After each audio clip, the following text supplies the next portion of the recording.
कल्याणमधून एक मोठी बातमी येते। शिवसेना शिंदे गट आणि ठाकरे गटाच्या वतीने दुर्गाडी किल्ला परिसरामध्ये घंटानाद आंदोलन हे करण्यात येत आहे। दोन्ही पक्षांचे कार्यकर्ते टिळक चौकामध्ये जमा झालेले आहेत। यामुळे दोन्ही गट आमने सामने आल्याचं सुद्धा पाहायला मिळत आहे। शिंदे गटाच्या नेत्यांच्या भाषणावेळी ठाकरे गटाच्या कार्यकर्त्यांनी यावेळी घोषणाबाजी केली आहे। त्यामुळे या परिसरात सध्या तगडा पोलीस बंदोबस्त ही तैनात करण्यात आला आहे। दरम्यान दुर्गाडी किल्ल्याकडे जाणाऱ्या आंदोलकांना पोलिसांनी लाल चौकीतच रोखलेलं आहे।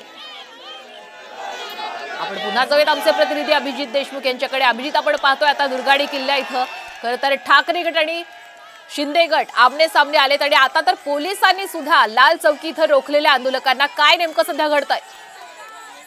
दरवर्षीप्रमाणे यंदा देखील घंटानाद आंदोलन होतं। मात्र गेल्या वर्षी जे शिवसेनेची फूट पडली होती त्यानंतर शिवसेना शिंदे गट व शिवसेना ठाकरे गट दोन्ही गट वेगवेगळ्या वेळेला हे आंदोलन करत असतात।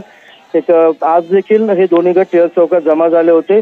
15 ते 20 मिनिटाचं अंतर या दोघांच्या आंदोलनामध्ये होतं। मात्र यावेळेला भाषण जेव्हा शिंदे गटाचं भाषण सुरू असताना या ठिकाणी ठाकरे गटाच्या कार्यकर्त्यांनी घोषणाबाजी केली, त्यामुळे काहीसा वाद त्या ठिकाणी झाला। मात्र पोलिसांनी मध्यस्थी करत हा वाद मिटवला होता।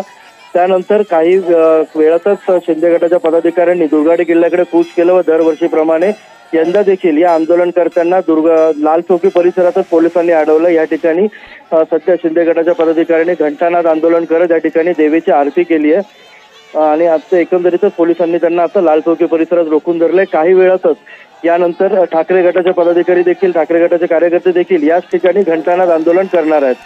धन्यवाद अभिजित, आपण दिलेला संपूर्ण अपडेट बदल। तर आपण पाहतोय कल्याणमध्ये दुर्गाडी किल्ला परिसरामध्ये घंटानाद आंदोलन सुरू असताना दोन्ही गटात बाचाबाची झाली आहे।